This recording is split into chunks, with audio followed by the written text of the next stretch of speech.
Welcome back into the BetQL network. It is Tapped Out with Brendan Tobin. I'm the sports machine, Sean Levine. And once again, let's welcome on friend of the show, Robert Whittaker, ahead of his fight against Dricus du Plessis coming up on Saturday night.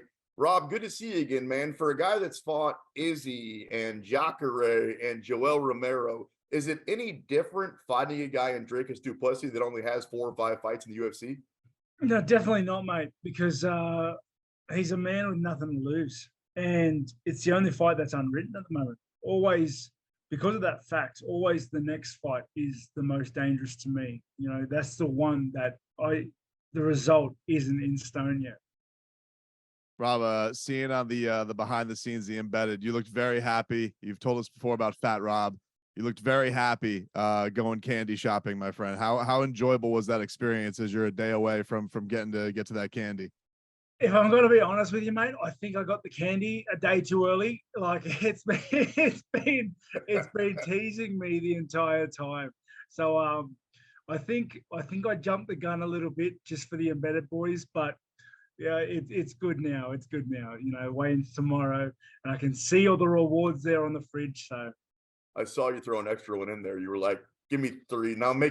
Just make it 5 of those things." So have fun when you get to eat those. It's better to have more than less. That's what I'm saying, man. What's the biggest difference besides being able to get a bunch of candy bars between fighting, say, back home in Australia and fighting in Las Vegas? What do you mean, mate? Explain that, please. Like as far as, having to take care of people that are coming to watch you fighting close to home versus fighting overseas in a place like Las Vegas. Do you enjoy fighting in Las Vegas? No, definitely. I do enjoy fighting in Las Vegas. Las Vegas has become like a bit of a second home for me. I've spent so much time here over the last decade that I'm really grateful to have the friends and the connections and Las Vegas is a city behind me. In terms of fighting at home, though, I love fighting at home. That's where my kids and my wife is. That's where they can be a part of the entire journey. That's where I can wake up in my own bed a little closer to home. And, I love fighting at home, but I love fighting in Vegas as well. It was a cool thing to see you guys all kind of take that picture in front of Las Vegas, you and Vulcan, the whole crew there. How much pride do you take in that? Like this idea, you've been part of this revolution of how impressive that part of the world is at this sport. Yeah, I'm very proud of it. It's how I conduct myself and how I hold myself has always been, an important thing to me, holding true to my virtues and values. And the fact that I've been able to shed the light that I have on the sport in Australia is huge for me. That's it gives opportunity to all the young guys, all the young mixed martial artists that want to make a real run at this as a career.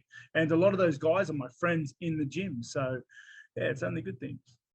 Like, have you noticed that though, Rob? Like, as you become so established in the sport, you've been to the highest of highs. Like, what's that like holding that torch? Like, is that weird for you? Where people like a nation looks up to you, the young guys, like they look to you as like this example. Like, is that daunting at all, or is that awesome? Like the idea that they look to you as this example that he came from here, I could get there too.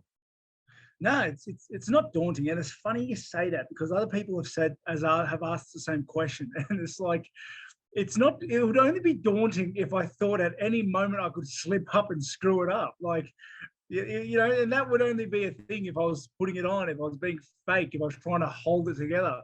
But I'm just honestly, I'm just being who I am, mate. Just not being an idiot, not being a clown, and the fact that people can look up to me, the fact that I can with confidence, show my kids all the work that I've done, all the work that I've put in.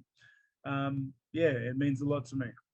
Your mental toughness really is incredible, and I'm not blowing smoke up your ass. Same thing with Alexander Volkanovski. All you guys over there, there's something different in the water you guys are drinking than us. Robert Whittaker joining us here on the BetQL network. So you're 13-2 in your last 15 fights in the octagon. Both those losses, of course, coming to Izzy. Are you considering this fight against du Plessis a number 1 contender fight? Honestly, I'm not worrying about it. It's I'm always number 1 contender, mate. Every fight I go into is a number 1 contender fight. I'm just taking this fight for what it is. It's a hard fight against a guy that has nothing to lose. And I need to treat the fight with respect and gravity that it deserves. Is there any elements to your, I mean, you usually you seem very laid back and you don't buy into the narrative BS, but like the idea that if Drake wins, like, oh, he's going to get the touchdown because he's fresh meat. I've kind of been there, done that, and people don't want to see that matchup again. Like, how do you, I guess, take that in? Like, is there anything that you can do here that feels like I will get that crack at Izzy again? No, I'm not worried. But win fights, all you have to do is win fights. You win fights and the road pays itself. Robert Whittaker joining us here on Tapped Out. For a guy that's been in the game as long as you have, dude, I saw you fight in Kansas City like 8 or 9 years ago. Do you still feel like you're at the peak of your game? Yeah, definitely, mate. I reckon I'm still on the way to my peak. I know I'm in the prime years of my career now, but I do feel like there are some tweaks and some adjustments. Every fight, I only get bigger. Every time I have a camp in the gym, my skill sets get a little better. And my body is still strong. They're probably the strongest and leanest it's been into a fight coming up.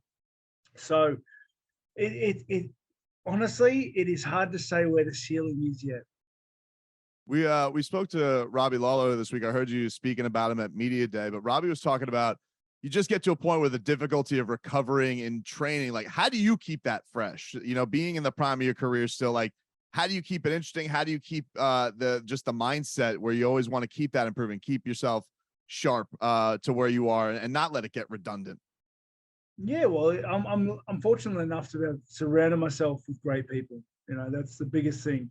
My coaches, coaching staff and training partners always keep it fresh. We're always trying new things. We're always, learning new blocks of skill sets to try out. We're always mixing it up, and it keeps it interesting. But not only that, it helps us, level up. It helps us get better at angles of our skills that we wouldn't normally work on.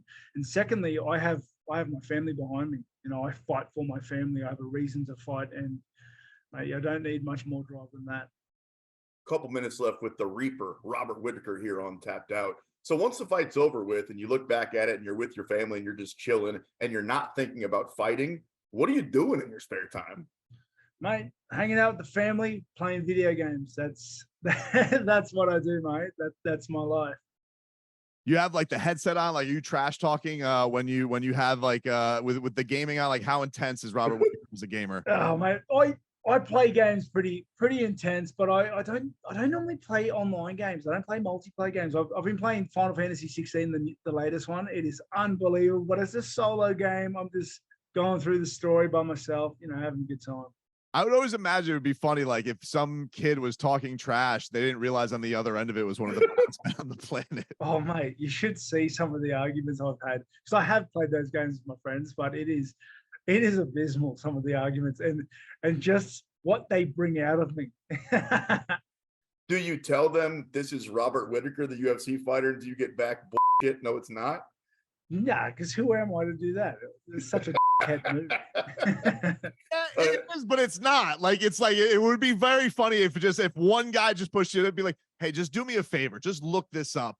And just I think just the idea of what that would do for their day, Rob, would be hilarious. No, I don't want my in-game behavior linked to my real life persona. But like, what is more vicious for me? Because like, look, you do a crazy thing for a living. You are, one of the most entertaining fighters. Every one of your fights is awesome, Rob. But how is that different to vicious competitive video game, Rob? Oh, I don't know. It's just like, I don't know. It's a game. I'm a keyboard warrior. Robert Whittaker joining us here on Tapped Out. Last question, then we'll get you out of here, man. What type of a fight do you expect from Drake du Plessis? Because we know that you can win in a million different ways. What do you expect him to bring to the octagon? He's going to make it a dogfight. He's going to want to get in there and make it a dogfight. He's going to want to make it ugly. He's going to want to take away all my advantages, which is my speed, my technical advantage, my distance fighting. And he's going to want to take those away. And then that works by crowding and just making it ugly. And, I've prepared for that. I've been preparing for that for months. So I look forward to the fight. Really not a peanut butter cups guy? Like that's a thing? You're not a Reese's peanut butter cup guy? I thought Mate, don't love peanut butter. I don't know. Like I don't mind it, but I don't love it. So what's go to? Is the go to the Hershey's? Like, what is the numero uno? Ooh, if I have to pick one, man, probably a Lindt chocolate, like a Lindt chocolate bar. They do make good chocolate, but the fact that you don't eat Reese's peanut butter cups just freaks me out, man. I'm not gonna lie. Like I thought everybody whatever. Robert, always enjoy catching up with you, man. Good luck on Saturday night. Thank you very much. Appreciate your time, boys. Thank you, Rob. Thanks, Rob.